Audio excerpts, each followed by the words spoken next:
Lesbiešu, geju, biseksuāļu, transpersonu un viņu atbalstītāju sestdien paredzētajam gājienam Vērmeņdārzā. Vai arī domas atbildīgā komisija pagājušajā nedēļā gājienu atļāva. Šonedēļ vairākums deputāti jau vēlas panākt Baltijas praida aizliekšanu. Turpina Kārlis Goldbergs Kristapsons. Šo sestdienu lesbiešu, geju, biseksuālu, transpersonu un viņu draugu gājiens Baltijas praids solās būt daudzskaitlīgāks nekā iepriekšējie. Tāpēc praida organizatori sākotnēji bija iecerējuši doties plašāk gājienā pa kādu no Rīgas centra ielām. Taču Rīgas domas atbildīgā komisija un valsts policijas vadība tādu ieceru neatbalstīja. Visbeidzot, pagājušā piekdienā abas puses panāca kompromisu. Gājiens notiks Vērmanas parkā un pa divām parkam piegulošajām ielām.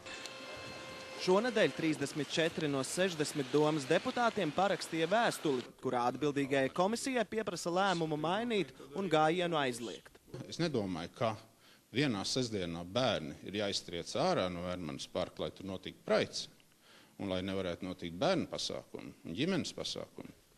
Deputāti atbildīgajai komisijai dod laiku līdz ceturtdienas pēcpusdienai. Ja līdz tam atkārtotā sēdē gājienu neaizliegs, tad domnieki sola tālāku rīcību. Kāda tā būs, viņi pagaidām neatklāja.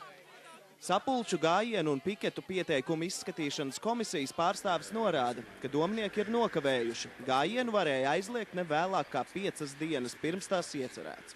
Ir likumā atsevišķas atrunas par izņēmumu gadījumiem, tātad ja šo 5 dienu laikā saņem kādu ārkārtēju informāciju par iespējamiem sabiedriskās drošības apdraudējumiem, tad, protams, pašvaldība var lemt atsevišķi. Taču šāda informācija pilsētas izpildirektora rīcībā šobrīd nav. Tomēr pēcpusdienā situācija mainījās un rīt sasaukta atkārtota komisijas sēde, lai vēlreiz lēmtu par gājienu. Rīgas domas izpilddirektors līdz sēdē komentārus nesniedz.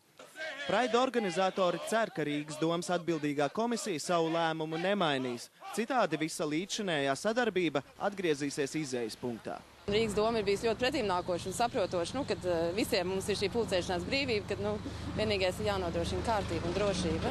Un pēkšņi pēc vairākiem gadiem atkal atgriežas šie vecie rēgi. Un, es domāju, tas ir ļoti skaidri redzams, ka tas ir saistībā ar vēlēšanām tieši. Praids ir padarīts par priekšvēlēšanu cīņas lauku, tāpēc gājienu ir jāignorē. Šādu nostāju šogad pauž lielākie praida pretinieki – biedrība No Pride. Kārlis Goldbergs Kristapsons, Andris Jasīnskis, Rojs Brāns, LNP. Neoficiāli tiek minēts, ka sēde sasaukta politiskas spiediena rezultātā.